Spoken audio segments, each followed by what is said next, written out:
ഇന്നൽ മുലൂക ഇദാ ദഖലൂ ഖറിയ അഫ്സദൂഹാ വജഅലൂ ഇസ്സത അഹ്ലിഹാ ദില്ല വകദാലിക യഫഅലൂൻ ഇന്നി മുർസിലത്തുൻ ഇലൈഹിം ബിഹദിയ ഫനാളിറത്തുൻ ബിമാ യർജിഉൽ മുർസലൂൻ ഫലമ്മാ ജാഅ സുലൈമാന ഖാല അതുമിദ്ദൂനനി ബിമാലിൻ ഫമാ ആതാനി അല്ലാഹു ഖൈറുൻ മിമ്മാ ആതാകും ബൽ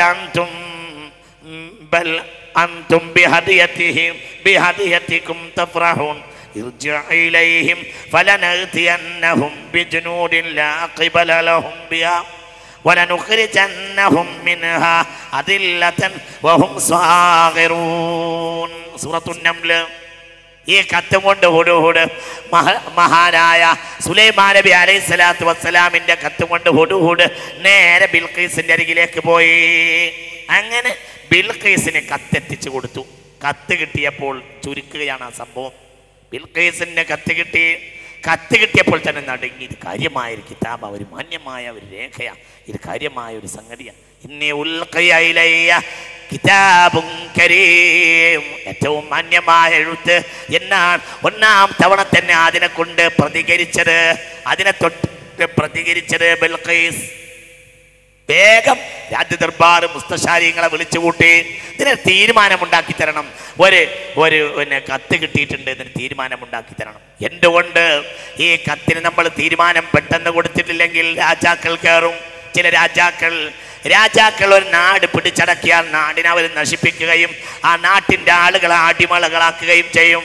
അതുകൊണ്ട് ഇതിന് പെട്ടെന്ന് തീരുമാനമുണ്ടാക്കണം എന്ന് രാജദർബാർ വിളിച്ചു കൂട്ടിയിട്ട് ആളുകളോട് പറഞ്ഞു ബിൽഖീസ്.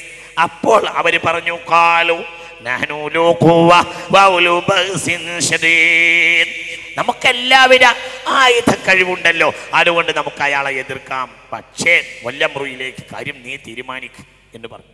ഖാലത്ത് ഇന്നൽ മുലൂക ഇദാ ദഖലൂ ഖറിയ അഫ്സദൂഹാ വജഅലൂ ഇസ്സത അഹ്ലിഹാ ദില്ല വകദാലിക യഫഅലൂൻ. അത് നമ്മൾ ഇതിനെതിരിടാൻ നിന്നിട്ട് കാര്യമല്ല. എന്തുകൊണ്ട്? നമ്മളെക്കാൾ വലിയ ശക്തി അവർക്കുണ്ടാവും. അവസാനം അവർ നമ്മളെ തകർത്ത് കളയും. പിന്നെ എനിക്കാകെ ഒരു പ്രതീക്ഷയുള്ളത്, നമ്മൾ അദ്ദേഹത്തെ ഒന്ന് സോപ്പിടാൻ വേണ്ടി ഒരു ഹദ്യ കൊടുത്തേക്കാം. ആ ഹദ്യ കൊണ്ടുപോയി അദ്ദേഹത്തിന് കൊടുത്തിട്ട് ആ ഹദ്യ ഇത് അദ്ദേഹത്തിന് നമുക്ക് എങ്ങനെയെങ്കിലും സന്തോഷിപ്പിക്കാം, അങ്ങനെ തൽക്കാലം ഒരു ഏറ്റുമുട്ടൽ ഒഴിവാക്കാം എന്ന് ബിൽഖീസ് പറഞ്ഞു. അവസാനം വലിയ ഒരുപാട് കുതിരകളും ഒരുപാട് ഒട്ടകങ്ങളും ഒരുപാട് സ്വർണവും രത്നവും വൈഢൂര്യവും എല്ലാമാക്കിയിട്ട് വളരെ വിശാലമായ ഹദിയയുണ്ടാക്കി. ആ ഹദിയയും കൊണ്ട് യമനിൽ നിന്ന് ഫലസ്തീനിലേക്ക് പോയി ഒരു സംഘം ആളുകൾ. അങ്ങനെ സുലൈമാൻ നബി അരികിൽ ചെന്നു. സുലൈമാൻ നബി അലൈഹിസ്സലാത്തു വസ്സലാം ഹദിയ കണ്ടപ്പോൾ പൊട്ടിച്ചിരിച്ചു പോയി. നിങ്ങൾ എന്നെ കീഴ്പ്പെടുത്താൻ നോക്കുകയാണോ? ഇതൊന്നും എനിക്കൊന്നുമല്ല, എൻ്റെ പടച്ചോൻ എനിക്ക് തന്നത് എന്താണ് നിങ്ങൾ വിചാരിച്ചത്? എനിക്കെന്തിനാ നിങ്ങളെ ഹദിയ? എനിക്ക് നിങ്ങൾ തരേണ്ട ഹദിയ ലാ ഇലാഹ ഇല്ലല്ലാഹ്, മേലാ നിങ്ങൾ പടച്ചോനല്ലാതെ സുജൂദ് ചെയ്യുകയില്ല, മേലാൽ അല്ലാഹു അല്ലാത്ത ഒരു ഇലാഹിൽ വിശ്വസിക്കുകയില്ല. നിങ്ങൾ എന്താ തുമിദ്ദൂനനി, നിങ്ങൾ എന്നെ പ്രലോഭിപ്പിക്കുകയാണോ? മഹാനായ സയ്യിദുനാ സുലൈമാൻ അലൈഹിസ്സലാത്തു വസ്സലാം, നിങ്ങൾ എന്താ എന്നെ നിങ്ങൾ കീഴ്പ്പെടുത്താൻ നോക്ക്. വലഅൻതും ബിഹദിയതികും തഫറഹൂൻ, ഇതുകൊണ്ടൊക്കെ നിങ്ങൾക്ക് തൃപ്തി ഉണ്ടാവും. ഈ ഹദിയ ദുന്യവിയായ ഹദിയ, എനിക്കിതൊക്കെ ചവറാണ്, ഇതൊന്നും എനിക്ക് വിലയില്ലാത്ത കാര്യമാണ്. അമ്പിയാക്കളുടെ കാര്യം അങ്ങനെയാ. അവർ ഏത് ദുന്യാവിൻ്റെ മുകളിലാണെങ്കിലും ദുന്യാവ് അവർക്ക് വിഷയമാവുകയില്ല. അതൊന്നും എനിക്ക് വേണ്ട, എനിക്കെന്ന് വേണ്ടത് നിങ്ങൾ മുസ്ലിം ആവലാണ് എന്ന് പറഞ്ഞു മഹാനായ ഇർജ്. മടങ്ങിപ്പോന്ന് പറഞ്ഞു. ആദ്യം കൊണ്ടുവന്നവരെ മടക്കി അയച്ചു സയ്യിദുനാ സുലൈമാൻ.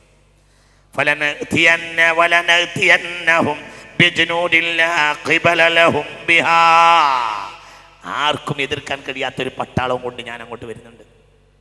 സയ്യിദുനാ ഉമർ ബിൻ ഖത്താബ് റോമിലെ രാജാവിന് കത്തയച്ചു. റോമൻ രാജാവ്, നിങ്ങൾ മുസ്ലിം ആകണമെന്ന് ഉമറിന്റെ വാശിയില്ല, പക്ഷേ അവിടെ ഇസ്ലാം പ്രചരിപ്പിക്കാൻ അനുവാദം തരണം, അതിൽ തന്നിരിക്കണം. അനുവാദം തരണം, അത്രയേ ഉള്ളൂ സ്വാതന്ത്ര്യം. മനുഷ്യരെ സ്വാതന്ത്ര്യത്തിന് അനുവാദം തരണം. മുസ്ലിം ആവണമെങ്കിൽ ആവട്ടെ, അവരുടെ വിലാവരുത്. അവരെ സ്വാതന്ത്ര്യത്തിന് ഞങ്ങൾക്കൊരു അനുവാദം തരണം. അഥവാ ജനങ്ങളെ സ്വാതന്ത്ര്യവുമില്ലാതെ ജനങ്ങളെ കെട്ടിപ്പൂട്ടി നിർത്താനാണ്, അവരെ ചിന്താ സ്വാതന്ത്ര്യത്തിന് വിലങ്ങിടാനാണ് നിങ്ങൾ ഉദ്ദേശമെങ്കിൽ ഞാൻ മദീനയിൽ നിന്നൊരു പട്ടാളത്തെ അയക്കും. എൻ്റെ പട്ടാളത്തിൻ്റെ രീതി എന്താണെന്നറിയോ? നിങ്ങൾക്ക് ജീവിക്കാൻ കൊടിയുള്ളതിനേക്കാൾ മരിക്കാൻ കൊടിയുള്ളവരാണവർ എന്ന് പറഞ്ഞു സയ്യിദുനാ ഉമർ. എൻ്റെ പട്ടാളം അങ്ങനെയാണ്. എൻ്റെ പട്ടാളം റോമിൽ വന്നാൽ നിങ്ങൾക്ക് സുഖം ഉണ്ടാവില്ല. എൻ്റെ പട്ടാളത്തിൻ്റെ രീതി അങ്ങനെയാണ്. എൻ്റെ പട്ടാളത്തിന് നിങ്ങൾക്ക് ജീവിക്കാൻ കൊടിയുള്ളതിനേക്കാൾ മരിക്കാനാണ് എൻ്റെ പട്ടാളത്തിൻ്റെ കൊടി എന്ന് പറഞ്ഞു മഹാനായ സയ്യിദുനാ സുലൈമാൻ, ബഹുമാനപ്പെട്ട മഹാനായ സയ്യിദുനാ ഉമർ ഇബ്നുൽ ഖത്താബ്. തന്നെ അവർ ഈ ഭൗതികമായ ഹദിയയിലൊന്നും തൃപ്തിപ്പെടുകയില്ല. ഈ കിതാബിൻ്റെ ആളെ എതിർക്കാൻ കഴിയില്ല എന്ന് ഈ പെണ്ണ് മനസ്സിലാക്കി. അതുകൊണ്ട് എത്രയും പെട്ടെന്ന് നമുക്ക് പുറപ്പെടാമെന്ന് പറഞ്ഞ് വലിയ തൻ്റെ പരിവാരങ്ങളെയും കൂട്ടി യമനിൽ നിന്ന് വലിയ ഒരു യാത്രയാണ്. അതായത് ലോക ചരിത്രത്തിൽ രാജാക്കൾ നടത്തിയ അക്കാലത്തെ യാത്രകളിൽ ഏറ്റവും വലിയ യാത്രയാണ്. അങ്ങോട്ട് നോക്കുക, ഒരു വലിയ യാത്ര നടത്തുക. യമൻ ഇവിടെയാ, ഇവിടുന്ന് അങ്ങോട്ട് ഫലസ്തീനിലേക്ക് വരികയാണ്. എല്ലാം ഫലസ്തീന്, ഇന്നത്തെ ഇറാഖ്, ഇതൊക്കെ ഇസ്രായേൽ, ഇതൊക്കെ ബഹുമാനപ്പെട്ട സയ്യിദുനാ ഇത്ര വളരെ നീണ്ട ഒരു യാത്ര. സൗദിയൊക്കെ കടന്നാണ് വരുന്നത്. വലിയ യമൻ കടന്നിട്ട് സൗദി മൊത്തം കടന്ന് നേരെ ഫലസ്തീനിലേക്ക് വരിക. വലിയ ഒരു യാത്ര നടത്തുകയാണ് ബിൽഖീസും പരിവാരങ്ങളും. ഭയങ്കര യാത്രയാണ്, വലിയ ദീർഘയാത്ര. ഇതിനേക്കാൾ യാത്ര സുലൈമാൻ നബി നടത്തിയിട്ടുണ്ട്, പക്ഷെ അത് കാറ്റിലാണ്. ഇതങ്ങനെയല്ല, ഭയങ്കര ഒരു യാത്ര, ദീർഘമായ. മുസ്ലിമാകാൻ വേണ്ടി വലിയ യാത്രയായി വലിയ ആയിരക്കണക്കായ പട്ടാളക്കൂട്ടത്തോടുകൂടെ ബൽഖീസ് വരുന്നു. ബൽഖീസിന് ഏറ്റവും വലിയ പ്രത്യേകത, ബൽഖീസിന് പച്ചക്കോമേടകങ്ങളും മരതകങ്ങളും പിടിപ്പിച്ച ഒരു സിംഹാസനം ഉണ്ടായിരുന്നു എന്നുള്ളതാണ്. ആ സിംഹാസനത്തെ ബൽഖീസിന് മുന്നിൽ അവതരിപ്പിക്കുകയാണ് പിന്നീട് സയ്യിദുനാ സുലൈമാൻ. അതൊക്കെ ഭയങ്കര സംഭവമാണ്. അവിടെയാണ് ഇനി ആസഫിൻ്റെ കഥ. ഞാൻ ചുരുക്കി പറയാണ്, സമയം വളരെ പരിമിതമായിരുന്നു. അവൾ വരുന്നുണ്ട്, വിവരം കിട്ടി. ഉടനെ തന്നെ പിന്നെ ഒരുക്കമായി സയ്യിദുനാ സുലൈമാൻ അലൈഹിസ്സലാം.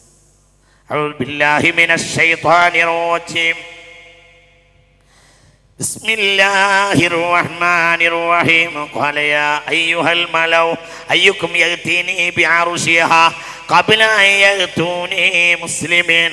ഖാല ഇഫ്രീതും മിനൽ ജിന്ന് أنا آتيك به قبل أن تقوم من مقامك وإني عليه لقوي أمين. قال الذي عنده علم من الكتاب أنا آتيك به قبل أن يرتد إليك طرفك فلما رآه مستقرا عنده قال هذا من فضل ربي. ബിൽഖീസ് പുറപ്പെട്ടു എന്ന വിവരം കിട്ടിയപ്പോൾ, ബിൽഖീസ് അടുത്തെത്താനായപ്പോൾ മഹാനായ സയ്യിദുനാ സുലൈമാൻ തൻ്റെ ദർബാർ വിളിച്ചുകൂട്ടി പറഞ്ഞു, ഇതാ അവളെത്താനായിരിക്കുന്നു, അവളെ നമുക്കൊന്ന് അത്ഭുതപ്പെടുത്തണം. അയ്യുക്കും യഅതീനി ബിഅർശിഹാ.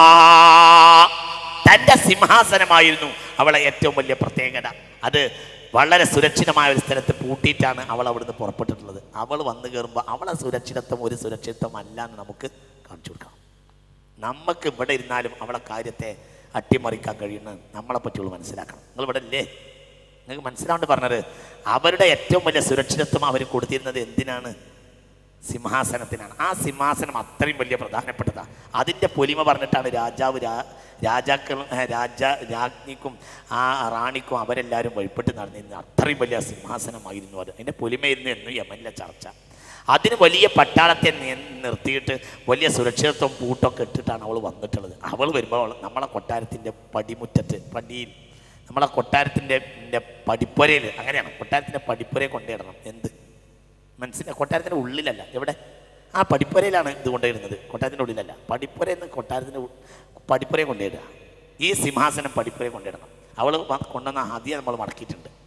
അവൾ എത്ര വലിയ സിംഹാസനം നമ്മളെ പടിപ്പുരയെ കാണണം, എന്നിട്ട് അവൾ അത്ഭുതപ്പെടുത്തണം. അവളെ സുരക്ഷിതത്വം ഒരു സുരക്ഷിതത്വമല്ല, അള്ളാഹു അവൻ്റെ അബ്ദിന് ഇഷ്ടപ്പെട്ട് കൊടുക്കുന്ന സുരക്ഷിതത്വമാണ് ഏറ്റവും വലിയ സുരക്ഷിതത്വം. അവളെ കാണിക്കണം. അതായത് തനിക്ക് കിട്ടിയ ഏത് പൊലിമയും അള്ളാഹുവിൻ്റെ മഹത്വം കാണിക്കാൻ വേണ്ടിയാണ് മഹാനായ സയ്യിദുനാ സുലൈമാൻ അലൈഹിസ്സലാം ഉപയോഗപ്പെടുത്തിയത്. അതാ പറഞ്ഞത്. അപ്പോൾ പിന്നെ രാജദർബാർ കൂട്ടി എന്നിട്ട് പറഞ്ഞു, ആരാണ് സിംഹാസനം എന്ന് പെട്ടെന്ന് കൊണ്ടുവരാൻ. അപ്പോഴത്തിന് ഇഫ്രീത്ത് എണീറ്റു. ജിന്നല്ലേ,